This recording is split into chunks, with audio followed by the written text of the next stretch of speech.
भी एक खबर है कि जो सीए वाला जो एक एक्ट आया है, सिटीजनशिप अमेंडमेंट, तो ये भी मतलब कि इसको भी वो इस नजरिए से देख रहे हैं कि ये मुस्लिम पे जो है वो सैंक्शन लगेगी, मुसलमानों को वो होगा, उस पे उनका जो उनकी शहरियत को जो है उनको नुकसान होगा। जी, उसके डिफेंड में मैं कहना चाहूँगा, पहली बात तो कहाँ से होगा? भारत का मुसलमान क्या इतना कमज़ोर है कि खुद की रक्षा नहीं कर सकता? अगर मुसलमान भारत के अंदर इतना कमज़ोर होता, तो जब आज़ादी के टाइम पर इतनी कम तादाद थी, तो वो बढ़कर अभी 40 करोड़ हो गई होती। अगर मोदी साहब हर बार इलेक्शन में जीत रहे हैं, तो क्या आपको लगता है कि वो बिना मुसलमान के वोट के जीत रहे हैं? मैं सही बात बोल रहा हूँ ना? अगर 30 करोड़ से ज़्यादा मुसलमान यहाँ पर है, यानी कि आप देख सकते हैं कि एक मतलब 1-2 पाकिस्तान पूरे इंडिया के अंदर बस सकते हैं। इतने ज़्यादा मतलब पाकिस्तान से ज़्यादा मुसलमान यहाँ पर है। तो मुसलमान के वोट के बिना तो कोई सरकार सत्ता में आ ही नहीं सकती। तो फिर मोदी जी कैसे आ रहे हैं? तो मोदी जी को पसंद कर रहे हैं ना मुसलमान, इसीलिए आ रहे हैं। अभी मैंने हमजा भाई को एक वीडियो भेजी, आपने शायद देखी या नहीं मुझे पता नहीं, आपको दिखाएँगे। वो एक कश्मीरी मुस्लिम की वीडियो है, जिसके अंदर वो बोल रहा है कि उसको भी वो जब 10th स्टैंडर्ड में था, जब वो छोटे थे तब कश्मीर की परिस्थिति अलग थी। वो टाइम था कांग्रेस की सरकार थी तब का, मतलब 2014 से पहले। जब अभी आगे इंटरव्यू किया अभी कुछ देर पहले, तब मैंने बोला था कि लाल चौक पे भी पाकिस्तान के झंडे लगाए जाते थे, पाकिस्तान के नारे लगाए जाते थे। जम्मू कश्मीर के अंदर ये हालात थे। मतलब इतने बदतर हालात थे कि पुलिस वालों को पत्थर से मारा जाता था। काफ़ी सारे लोगों पर अटैक किए जाते थे, कर्फ्यू रहता था, जो कि अभी अफ़वाहें फैलाई जा रही है पाकिस्तान में कि इंडिया में तो वैसा हो रहा है। तो वैसे हालात थे, हकीकत में थे, 2014 से पहले। लेकिन अभी आप 2014 के बाद देखो तो वो सारी चीज़ हट गई है। तो ये चीज़ हकीकत, तो अभी कश्मीरी मुस्लिम को ऐसा क्या हो गया तो वो मोदी जी को पसंद कर रहे हैं अचानक से ही? सर ये उन बहुत उनका बड़ी ये ये ये बहुत बड़ी बात है, क्योंकि एक खबर मैं भी वो वीडियो देख रहा था, उस पे एक नाजिम नजीर है मेरे घर में उनका नाम, वो शायद के जी, बारे में बता रहे थे, तो उन्होंने कहा था कि मैंने मोदी साहब से जो है सेल्फी लेनी, वो बकायदा उसके बाद उन्होंने सेल्फी ली, और उनके मैंने ट्विटर पे उनके फेसबुक अकाउंट पे देखा बकायदा सेल्फी ली हुई थी, और वहां पे जी। खड़े होके उनको जो है कहा कि उनको ऑफिशियल लेवल पे जो है प्रमोट किया जाएगा। तो ये बातें तो हो रही है, मतलब कि याना मीर की बात सुन लें और दूसरे कश्मीरियों की बात सुन लें, तो ये तो चीजें हो रही हैं। दूसरी दूसरी तरफ ये अफगानिस्तान का जो मसला था, रिसेंटली अफगानिस्तान ने जो है अटैक किया है पाकिस्तान के ऊपर, हमारी आर्मी जी, के ऊपर, जिसमें कुछ जवान भी शहीद हुए। तो जी। एक तरफ हम देख रहे हैं कि आपका कॉरिडोर जो है उधर चाबहार से अफगानिस्तान में जो ट्रेड के हवाले से हो रहा है, तो कहीं ना कहीं ये खबरें भी आ रही हैं कि ये जो अटैक था कहीं भारत की तरफ से या उनकी इन्वॉल्वमेंट जो है ये जाहिर की जाती है, ये इस तरह की खबरें भी पाकिस्तान में जो सरेआम है। में तो हर छोटी बात पर यही कहा जाता है कि इंडिया की साजिश है, अमेरिका की साजिश है। तो मैं उन लोग को यही कहना चाहूँगा कि आप लोग इस दुनिया के लिए उतने भी खास नहीं हैं कि लोग अपना मतलब काम का टाइम छोड़कर आपके लिए साजिश करें। उतना तो क्या लेना है आपके पास से? आप ऐसा कुछ अलग टाइप की चीज़ क्या बना रहे हो अपने अंदर कि जो लोग लेना चाहे उसके लिए साजिश कर रहे हो, अमेरिका साजिश कर रहा हो। इतना फालतू का टाइम तो किसी को तो फिर सर क्या समझते हैं कि कहीं न कहीं ये चीज़ें जो हो रही हैं कि हम हमारी अपनी डिप्लोमेसी में कोई फ़र्क पड़ता है कि हम अपने मुस्लिम बिरादर के साथ भी अ, उसी तरह के मतलब के रिलेशन है, अफ़गानिस्तान हो गया, ईरान हो गया, और भारत को तो वैसे ही समझते हैं कि वो हमारा अलायंस रहा है, और वो अ, हर इन्वॉल्वमेंट में जो है उनका नाम ले लेते हैं। और ये जी, रिसेंटली जितने भी मुस्लिम इस्लामिक कंट्री होकर एक दूसरी इस्लामिक कंट्री के साथ नहीं बना सकते, तो भारत तो बहुत दूर की बात है। आपको तो पहले इस्लामिक कंट्री के साथ जो कल तक आपका भाई था, ईरान आपका भाई था, वो आप पर अटैक कर रहा है। ऐसा तो क्या आपके इंटरनल मैटर ऐसे तो कैसे चल रहे हैं? अगर किसी के सड़क पे चलते किसी भी लोग को पूछा जाए, कोई भी यूट्यूबर पूछता है कि क्या हो रहा है ये, ऐसा क्यों हो रहा है? तो बोल रहे हैं कि अमेरिका की साजिश है, ये सब अमेरिका करवा रहा है। ये इंडिया की साजिश है, इंडिया करवा रहा है। अरे हम क्यों करवाएंगे, हमको तो हमारा तो लेना देना ही नहीं है उस चीज से, पहली बात तो सर कभी मतलब ये भी खबरें आती हैं कि फिर भारत जो है कंडेम नहीं करता इस चीज को, जो भी इल्जाम लगाया जाता है वो उसको कंडेम नहीं करते। ये इतना भी रिप्लाई नहीं आता कि ये तो इल्जाम लगाया जा रहा है, भारत इस तरह के, उसको क्या जरूरत पड़ी है कि वो इस तरह के कानून में बिजी हो। आप देखें सीए का जब अमेरिका ने इस पर जो है उस पर किया था, यूएसए ने सैंक्शन लगाया था, देखें जी हमारी बात तो सच्ची है, देखें जी अमेरिका भी इस चीज को मानने से इनकार कर रहा है। आप क्या समझते हैं कि अब जो ये डील होने जा रही थी सीए, उसको जी। फिर उन्होंने अप्रिशिएट किया या एक्सेप्ट किया कि ये भारत का अंदरूनी मामला है, हमने जो है एमक्यूआर वाली जो डील थी दोनों टेक्नोलॉजी की। जी, आपको एक चीज़ बताना चाहूँगा मैं, अभी कुछ टाइम पहले एक ऑयल की डील हुई थी हमारी और रशिया के बीच। तब हमें यूएसए ने बोला था कि आपको नहीं लेना है ऑयल। तो तब हमारा जो जवाब था, हमने बोला था कि हमारे देश के फ़ायदे के लिए हमको जो डिसीज़न लेना है, वो हम लेकर रहेंगे। तो इसी बात पर से सीधी-सीधी बात साबित हो जाती है कि अगर हमको हमारे भारत देश के फ़ायदे के लिए कोई चीज़ करनी है, तो हमको किसी और देश से कोई मतलब नहीं है, हमको करनी है तो करनी है। और ये 2019 से ये बात चलती हुई आ रही थी कि सीए लाना है, ये सीए देश का कानून है, तो है। अब इसको प्रॉपर लागू कर दिया गया है, वेबसाइट पोर्टल ओपन हो गई है, रजिस्ट्रेशन पूरजोश में शुरू हो चुके हैं। जितने भी लोग माइग्रेट करके अभी यहाँ पर आना चाहे, जो कि नॉन मुस्लिम है, वो हिंदू भी हो सकते हैं, वो सिख भी हो सकते हैं, वो ईसाई भी हो सकते हैं, मुस्लिम के अलावा कोई भी धर्म के हो सकते हैं, वो अफ़गानिस्तान, पाकिस्तान और बांग्लादेश इन तीनों कंट्रीज से आ सकते हैं। सर फिर एक सवाल ये बनता है कि फिर इतने साल क्यों लगा दिए, एक तो ये सीए वाला जो सिटीजनशिप अमेंडमेंट एक्ट था, ये 1955 में मेरे ख्याल में ये आया था, जब से ये पार्टीशन हुई थी उसके बाद लोगों को जो है सिटीजनशिप, फिर रफ्ता रफ्ता ये 2014 में हुआ है, फिर 2019 में भी कोशिश के खिलाफ प्रोटेस्ट हुए थे, बाद में जो है अमेरिका ने भी इस पर सैंक्शन लगे। लेकिन अब जब ये फैसला हुआ है तो लोग ये कह रहे हैं कि ये मोदी साहब का मास्टर स्ट्रोक है इलेक्शन जीतने के लिए कि ये सब किया जाए। आप क्या समझते हैं? वो एक दूसरा नजरिया है, लेकिन अगर सीधी बात कही जाए तो जैसा कि आपने कहा 2019 में कहा गया था, हाँ, तो 2019 में ये रूल की बात पहले जारी की गई थी कि इस तरीके से एक्ट लाना चाहते हैं। अगर किसी भी एक्ट को हम पार्लियामेंट में रजिस्टर करवाते हैं या फिर उसको पास करना चाहते हैं, तो उसकी मिनिस्टर की पूरी एक बैठक होती है, जहाँ पर मतलब नक्की किया जाता है कि इस कायदे को लाना है, इंट्रोड्यूस किया जाएगा, इतने साल के बाद ये इम्प्लीमेंट होगा। तो उसके अंदर जितनी भी प्रोसीजर होती है उसको डन करने के लिए काफ़ी टाइम लग सकता है। इंटरनेशनल लेवल पर भी, लेवल पर भी। तो सर तो इसके टाइम इसके इसके खिलाफ में जो मुस्लिम खड़े हुए थे, नहीं नहीं जी ये तो हमारी इसमें शरीयत को खतरा है और हमें शहरी नहीं कंसीडर किया जाएगा, और पाकिस्तान ने भी ये कहा कि ये मुस्लिम के खिलाफ हो रहा है। अब जो बातें सारी चीजें ये जब खुल के सामने आए, ये तो वो कहते हैं बात तो वही आ जाएगी कि पौधा पहाड़ निकला चूहा, मतलब कि ये चीजें तो उनके अपने उन लोगों के लिए थी जो बाहर से आ रहे थे, अफगानिस्तान से, पाकिस्तान से या बांग्लादेश से जो लोग आ रहे थे जो नॉन मुस्लिम। लेकिन सर एक चीज है जो जिसको मुसलमान, मैं समझता हूँ कि इसको कंट्रोवर्शियल बनाते हैं, वो एक चीज ये है कि वो कहते हैं कि ये सबको तो सिटीजनशिप अमेंडमेंट एक्ट में जो है शामिल कर लिया जाएगा, लेकिन जो मुस्लिम है उनको नहीं किया जाएगा। इस बात को वो उठाते हैं, इस पे आप क्या? मैं एक चीज़ कहना चाहूँगा, जैसा कि आपने पूछा कि भई पहली बात तो पाकिस्तान को तकलीफ होनी ही नहीं चाहिए।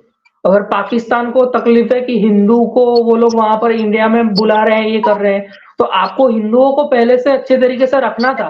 आपको माइनॉरिटीज़ को वो फैसिलिटी देनी थी। तो माइनॉरिटीज़ छाती ठोक कर कहती कि नहीं भई हम पाकिस्तान के साथ रहना चाहते हैं। हमको यहाँ की सहूलियत ज़्यादा अच्छी लगती है हिंदुस्तान के मुकाबले। सर फिर तो माइनॉरिटीज़ ये याद हुआ था जब डिवाइड हुए थे हम, तब कितनी थी? 22%। अब कितनी रह गई है? 1-1.5%। ये फायदा दिया आपने माइनॉरिटीज को। सर यहाँ पर एक ये भी खबर है कि लोग इसलिए भी छोड़ना चाह रहे हैं क्योंकि भारत जो है एक स्टेबल कंट्री है। जब इस तरह की ऑफर उनको मिलेगी तो उनको अगर कोई यहाँ पर मसला भी नहीं है, कोई चीज भी नहीं है, वो तो उस मुल्क की तरफ चले जाएंगे जहाँ पर उनको ज्यादा फायदा मिलेगा। जी, फायदा मिलेगा ये बात तो सही है, लेकिन फिर मैं वही बोला, फायदा अगर पाकिस्तान में पहले से मिल जाता, मैं ये नहीं बोल रहा कि फायदा मिलना ही चाहिए, लेकिन जो पॉलिसी सहूलियत जो आम लोगों को मिल रहे हैं वो उन लोग को मिलते तो वो लोग वहीं रहते, ऐसी कोई तकलीफ नहीं थी। लेकिन सिंध में जिस तरीके की मैंने अभी तक जो वीडियोस देखी है, मुझे वो इलाका काफी ज्यादा बैकवर्ड लगा। आपके कराची या फिर जो भी लाहौर, जो भी जितने भी शहर है, उनसे काफी ज्यादा पिछड़ा हुआ इलाका लगा। लोग कितने गंदे तरीके से वहां पर रह रहे हैं, वहां पर मंदिर की हालत नहीं है, लोग 4 ईंट जमा करके अपना मंदिर बना रहे हैं, अपने भगवान को पूज रहे हैं। और ऐसा नहीं सिर्फ हिंदू इस तरीके से रह रहे, क्रिश्चियन भी उतने ही बुरे तरीके से वहां पर रह रहे। और जो आप कहते हो कि मुसलमानों पर जुल्म किया जाता है, इंडिया में ये किया जाता है, आप मेरे को बताएं कौन सी यहाँ पर ऐसी मस्जिद है जो 4 ईंट लगाकर बनाई गई है? हाँ, मस्जिद डिमोलिश की गई है, वो वाली मस्जिद डिमोलिश की गई है जो मंदिर को डिमोलिश करके बनाई गई थी और जो अवैध रूप से थी। बाकी पाकिस्तान की ज्यादा मस्जिद अभी वर्ल्ड वाइड इंडिया के अंदर है। और मस्जिद की तादाद जब देश काफी कम थी, तो अब इतनी ज्यादा कैसे बढ़ गई? अगर हम जुल्म करते तो मस्जिद की तादाद तो होनी ही नहीं चाहिए थी, पहली बात ये। और जब आप जी जो बात आपने बोली कि मुसलमान को नहीं रहने देंगे, तो वो मुसलमान के कॉन्टेक्स्ट में मैं बात कर रहा हूँ रोहिंग्या मुसलमान की, जो कि बांग्लादेश से अवैध तरीके से बॉर्डर क्रॉस करके अंदर पश्चिम बंगाल के थ्रू इंडिया में माइग्रेट कर चुके हैं और वहां से पूरे इंडिया में फैल चुके हैं, जिनके पास नकली आधार कार्ड है, नकली आइडेंटिटी है। उन सारी चीज को वेरीफाई करने के बाद उनको उनके देश में सुपरत वापस भेज दिया जाएगा, क्योंकि यहाँ के रिसोर्सेज पर उनका कोई अधिकार नहीं है। सर एक एक तरफ फिर ये भी देखते हैं कि उसमें हिंदू कोई हिंदू कम्युनिटी के लोग भी शामिल हैं, रोहिंग्या से जो इधर आए थे इंडिया के जी अंदर। जी जी जी तो हिंदू उनको कम्युनिटी। उनको भी शरीयत मिलेगी सिटीजनशिप की वो। जी, मेन बेस है यहाँ पर। जो तीनों कंट्रीज है, तीनों इस्लामिक कंट्रीज है, अफगानिस्तान, बांग्लादेश और पाकिस्तान। वो तीनों कंट्रीज के अंदर जो भी माइनॉरिटीज है उनको देश के अंदर रखा जाएगा। सीए का कानून बेसिकली यही है। बेसिकली एक सीधे वाक्य में कहा जाए तो वही नॉन मुस्लिम को ही ये राइट एप्लीकेबल होगा, मुस्लिम को नहीं। हाँ, जो 2014 के टाइम पर जितने भी मुस्लिम आ गए हैं यहाँ पर बांग्लादेश के अलावा, वो रह सकते हैं, लेकिन 2019 के बाद की बात कर रहा हूं मैं। सही है। मुस्लिम नहीं रहेगा यहाँ पर, मतलब जो बाहर से आया है वो। तो इसमें पूरा वही शहरी हक दिया जाएगा जिस तरह जो है एक इंडियन जो वहां पे रह रहे हैं, जैसे मुस्लिम रह रहे हैं, हिंदू रह रहे हैं, उनको भी उतना हक दिया जाएगा जॉब में, बिजनेस के अंदर, या वो कोई जमीन खरीद सकता है, वहां पर घर बना सकता है, अपनी कोई शॉप दुकान बना सकता है, वहां पर रह सकता है। अभी तो सिर्फ सीए आया है, इसके बाद और 2 एक्ट आने वाले हैं, जो कि है यूसीसी और एक है एनआरसी। यूसीसी माने तो यूनिफॉर्म सिविल कोड, जो एक प्रॉपर देश का कानून बनेगा जिसके अंदर सारे नागरिक एक समान होंगे। अभी जो कॉन्स्टिट्यूशन है उसके अंदर काफी सारी चीज में कुछ बेनिफिट्स हिंदू के लिए है और कुछ बेनिफिट्स मुस्लिम के लिए है। ये 2 चीज है, ये 2 चीज काफी सारे खिलाफत अलग कर देती है 2 कम्युनिटी के बीच। कभी किसी चीज के अंदर उनको फायदा हो जाता है या कभी किसी चीज के अंदर किसी को नुकसान हो जाता है। तो इस चीज को मद्देनजर रखते हुए यूसीसी बहुत जल्द आने वाला है। अभी सीए आ गया, इसके बाद यूसीसी की बारी है, जो कि यूनिफॉर्म सिविल कोड है। तो फिर ये एनआरसी में क्या होगा? जी, एनआरसी के बारे में अभी मेरे को इतनी नॉलेज नहीं है, लेकिन मेरे को यूसीसी के बारे में उतना पता है जितना मैंने आपको बताया है। अब यूसीसी के अंदर भी ज्यादातर तकलीफ यहाँ पर मुसलमानों को ही है। वो लोग ऐसा कह रहे हैं कि यूनिफॉर्म सिविल कोड आ गया तो हमको भी धोती कुर्ता पहनना पड़ेगा, ये करना पड़ेगा, मंदिर में जाना पड़ेगा। उनको ऐसा है कि वही यूनिफॉर्म पहनना पड़ेगा जो हिंदू पहनते हैं। लेकिन ये सिर्फ एक्ट का नाम है।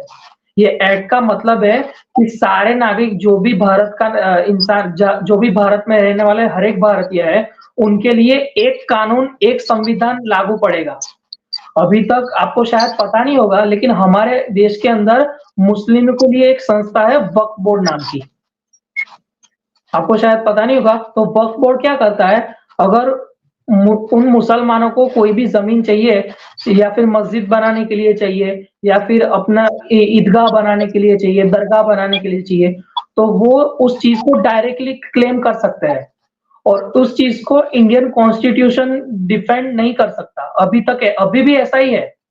वक्फ बोर्ड जो जिस जमीन को क्लेम कर लेगा तो वो फिर उसकी हो जाएगी। उस पर सिर्फ मुसलमानों का ही अधिकार है। इस तरीके से काफी सारी अवैध चीजों पर कब्जा करके मस्जिद बनाई गई है और उन सारी चीजों को एक-एक करके हम हटा रहे हैं। क्योंकि आप मानोगे नहीं कि हैदराबाद में एक हाई कोर्ट है हैदराबाद का, वो हैदराबाद के कोर्ट के अंदर भी एक दरगाह बना दी गई ऐसे करके। तो कोर्ट ने दूसरी ऊपर वाली अदालत में जाकर अपील की कि मेरे जमीन के अंदर अवैध तरीके से इस तरीके की चीजें की जा रही है वक्फ बोर्ड के द्वारा। फिर जब इतिहास के पन्ने खुले, जब स्टार्टिंग में वक्फ बोर्ड क्या था क्या नहीं, ये बाद में खुलकर पता चला कि ये वक्फ बोर्ड बना कर दिया था कांग्रेस ने। जब कांग्रेस की सरकार थी तो उस तब मुस्लिम माइनॉरिटीज के बेनिफिट के लिए बना कर दिया था। लेकिन फिर वो बेनिफिट को काफी अलग तरीके से लेने लगे और काफी सारी चीजों पर ऐसे करके कब्जा कर लिया। तो उस चीज को यूसीसी खत्म करेगा। सर एक बात ये है कि फिर ये कौन खबरें फैलाता है? हम देखते हैं कि भारत में एहतजाज होता है, उसके असरात जो है पाकिस्तान में आना शुरू हो जाते हैं, खासकर जो मुस्लिम करते हैं। उसके जहाँ पर ये भी खबर उठ रही है कि धीरे धीरे एक के साथ एक जो ऐसे एक्ट लाते रहे, जैसे आपने डिटेल के साथ बताया है। मुझे उम्मीद है कि उन लोगों को समझ आ गई होगी जो ये इस एक्ट के खिलाफ बोल रहे थे।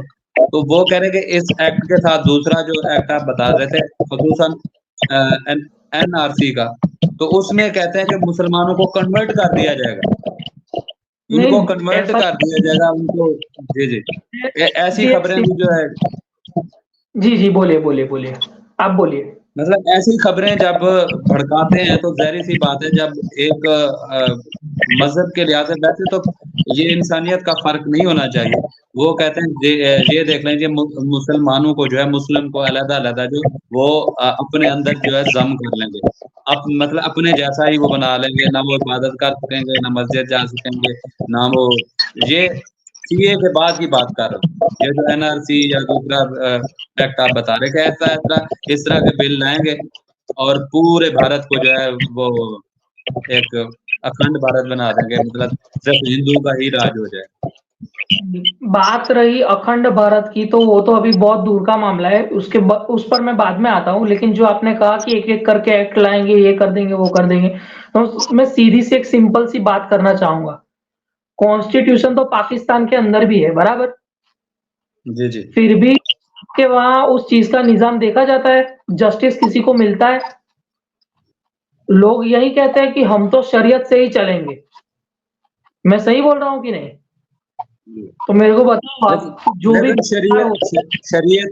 शरीयत का आपने बोला, लेकिन शरीयत के हिसाब से कोई भी नहीं चलता। हाँ, मैं वही बोल रहा हूँ। कोई चल रहा है, कोई भी चोर चक्का लुटेरा है, जो भी रेपिस्ट है, उसको उसके मुताबिक सजा दी जाती है। नहीं जी, नहीं दी। हाँ, मैं वही बोल रहा हूँ। तो यहाँ भी काफ़ी सारे मुसलमान हैं, यहाँ भी काफ़ी सारे मुस्लिम पॉपुलेशन ऐसी है, जो यही मानते हैं कि हम तो शरीयत से ही चलेंगे।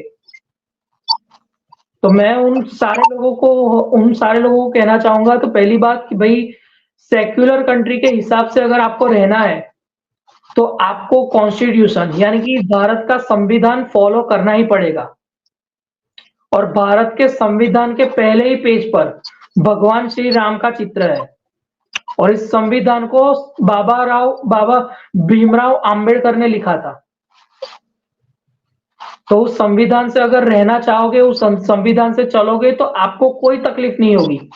लेकिन अगर आपको शरीयत से ही चलना है तो फिर आपको पाकिस्तान का रास्ता पकड़ना पड़ेगा, क्योंकि ये जो एक्ट है उसको पहले से अनाउंस कर दिया गया है, ये एक्ट आकर ही रहेंगे। यूसीसी इंडिया के कॉन्स्टिट्यूशन का कानून है, ये आकर रहेगा। सीएए भी था, वो आ गया, और यूसीसी और एनआरसी बहुत जल्द आ जाएंगे। तो आपको आपको नहीं लगता जो जहाँ पर ये बातें फैलाना चाहते थे खुसूसन पाकिस्तान के अंदर कि मुसलमानों के ऊपर जो है भारत इस तरह एक्ट लगा के उनको अपने अंदर ही कन्वर्ट कर लेंगे, और इस तरह जी से चलो, मतलब कि जो जो जो इंतहा पसंदी है यार, तो उनको जी मैं कहना चाहूंगा एक बार के लिए मान लेते हैं वो बात सच है, चलो हम मुसलमानों को हिंदू बना, जो कि बात सच नहीं है, लेकिन एक बार के लिए चलो मान लेते हैं कि हम मुस्लिमों पे जुल्म करने वाले हैं, हम ये कर रहे हैं। अब आप मेरे को बताओ, आप क्या कर रहे हो? आप तो मुस्लिम होकर भी मुसलमानों पर जुल्म कर रहे हो। बलूचिस्तान में क्या हो रहा है? कश्मीर में क्या हो रहा है? आपके आजाद कश्मीर में क्या हो रहा है? कम से कम हम यूसीसी लाकर एक समान अधिकार तो दे रहे हैं। अगर यूसीसी आ जाएगा तो किसी भी चीज के अंदर हिंदू जितना हकदार है, उतना ही हकदार मुसलमान भी होगा, उतना ही हकदार सिख भी होगा, उतना ही हकदार पारसी भी होगा। यूसीसी का मतलब ये यही है, ये सिविल कोड का मतलब यही यही है। यही सब यही सवाल सर ज्यादातर करते हैं उन लोगों से, बल्कि स्टेट के साथ भी, कि आप बात करते हो मुसलमानों को, फलस्तीन की, कश्मीर की, भारत के मुसलमानों की, जो अपने मुल्क के अंदर जो हालात हो रहे हैं, या अपने मुल्क को ठीक करने की जो जिस तरह जो हालात चल पड़े हैं, कि अपने इस्लामी ममालिक के साथ हमारे हालात जो है ठीक नहीं है, तो बिल्कुल। ये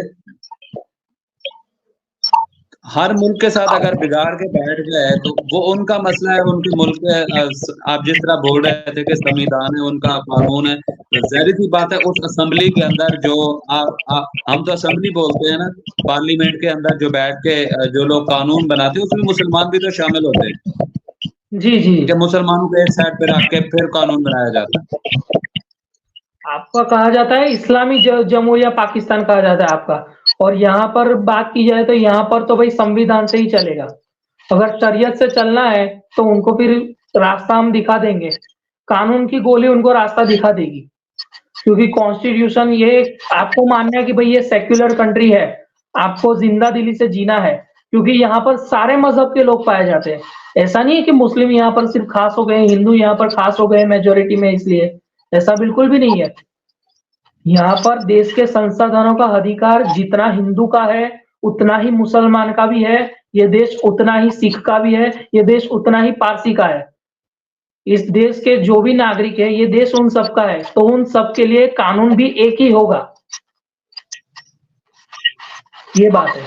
आपके वहां कहा जाता है कि ये इस्लामी जमहूरिया पाकिस्तान है, आपके वहां ना इस्लाम देखने को मिलता है ना जमहूरियत देखने को मिलती है।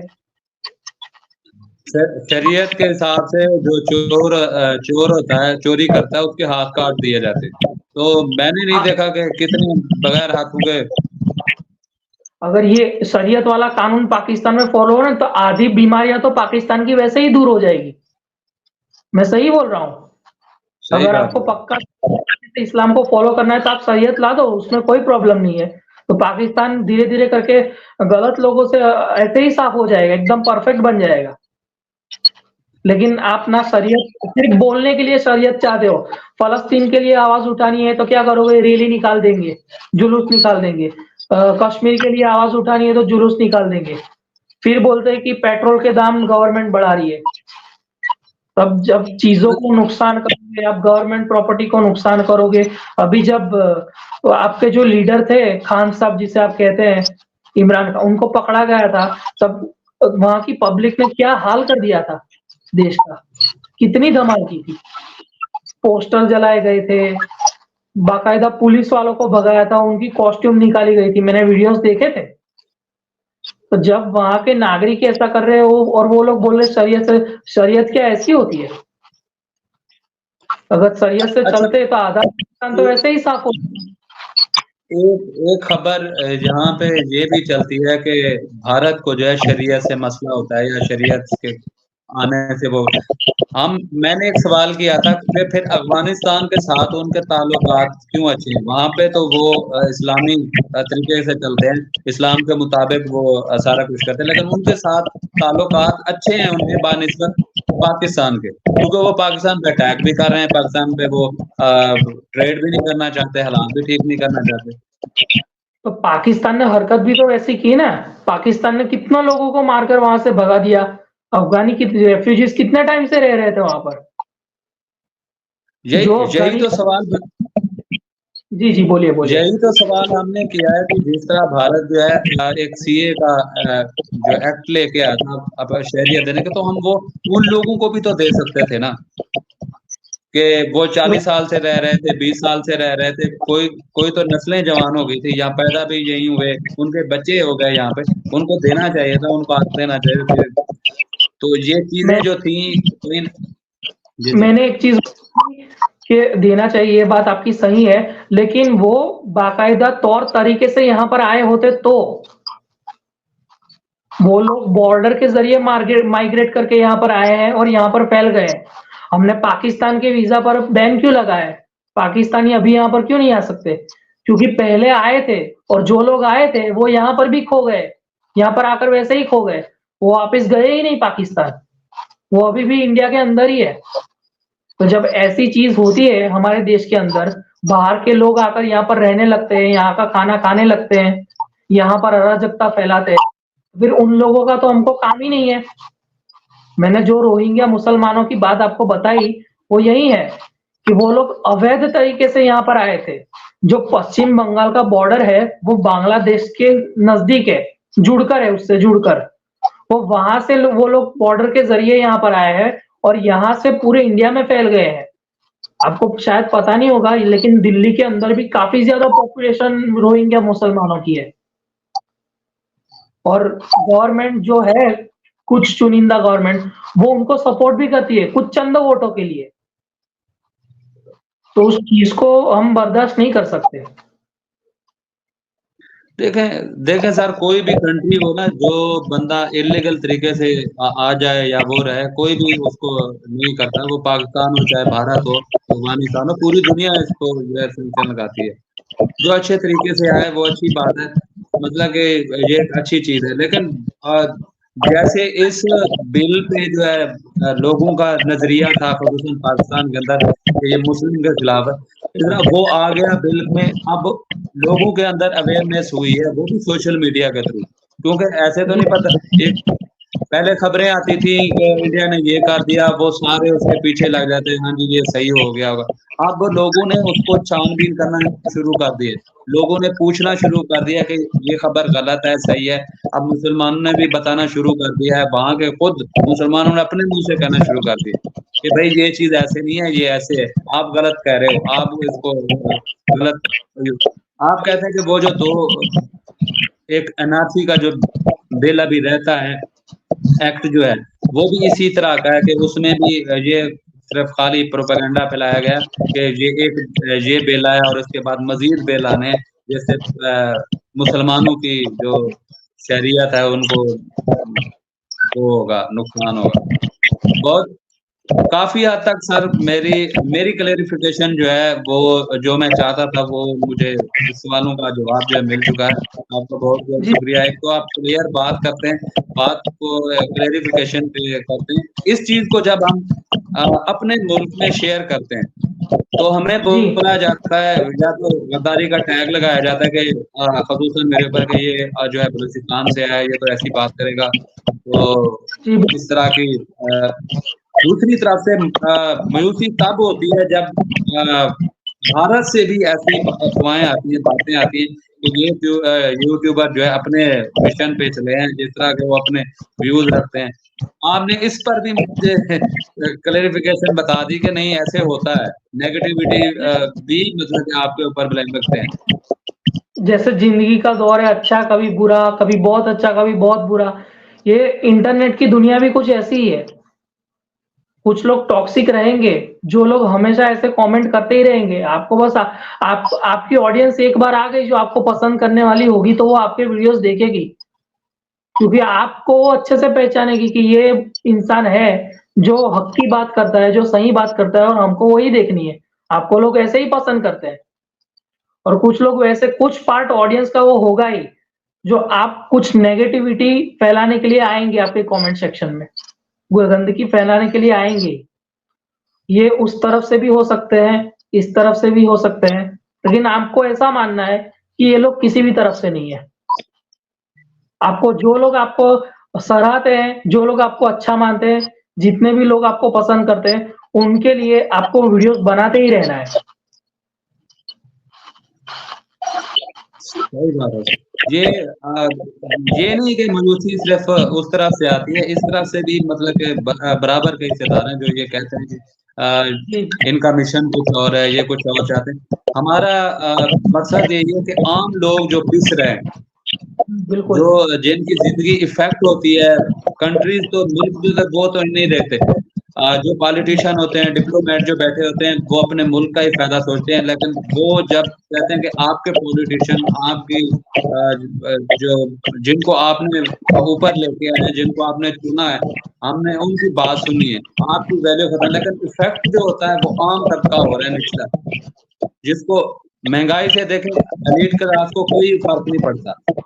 जितनी मर्जी महंगाई हो जाए, उनको नहीं फर्क पड़ता। फर्क पड़ रहा है उन लोगों को जिन बेचारों का कोई मतलब है दोष नहीं है, कोई कसूर नहीं, उनको इफेक्ट पड़ता है। मैं उन लोगों की बात करता हूँ, ना कि एलीट की जो बड़े-बड़े बैठे हैं, जो फैसले करते हैं, हाँ जी, इससे दोस्ती करनी है, इससे दुश्मनी करनी है, इसके साथ अच्छा रवैया रखना है, इनके साथ वो करना है। ये चीज़ नहीं होनी चाहिए। फ्रीडम ऑफ स्पीच होनी चाहिए। हर बंदे की जो ओपिनियन होनी चाहिए, राय होनी चाहिए। अब उस राय पे किसी को अच्छी लगे, किसी को बुरी लगे, वो उनकी सोच। सबकी अपनी well and good opinion sir, होती है। वेल एंड गुड जी। सर, काफ़ी ज़्यादा आपसे बात करके एक तो हौसला मिला है मुझे। दूसरा ये है कि आपकी क्लियर करते हैं बात। जी।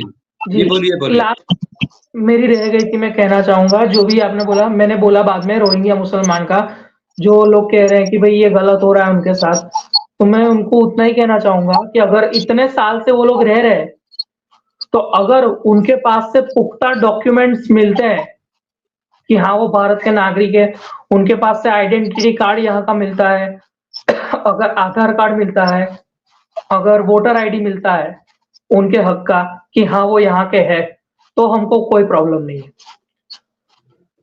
तो वो यहाँ पर रह सकते हैं। लेकिन अगर वो डॉक्यूमेंट फेक निकलते हैं, जो कि मुझे पता है निकलेंगे, क्योंकि काफ़ी सारे लोगों के निकल चुके हैं।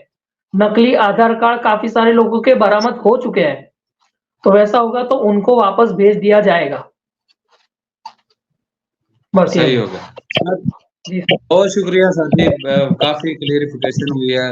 उम्मीद काफ़ी है जितने भी मतलब कि इस तरह के पेचीदा टॉपिक होंगे, उनको मैं आपके सामने लेके आया करूँगा। आप उसको जिस तरह मतलब क्लियर करते हैं। एक तो मकसद यही होता है कि जो जहाँ पर चीज़ें फैलाई जाती हैं, जो मतलब कि जब हम कोशिश करते हैं कि हालात अच्छे हों, दोस्ती का रिश्ता बढ़े, रिलेशन ठीक हो, तो उनको मौका मिल जाता है कोई कंट्रोवर्सी पैदा करके, ये देखिए जी ये इस तरह के हालात हो रहे हैं। उम्मीद काफ़ी है, हम अपना वो जिस तरह आपने कहा कि मिशन जारी रखेंगे।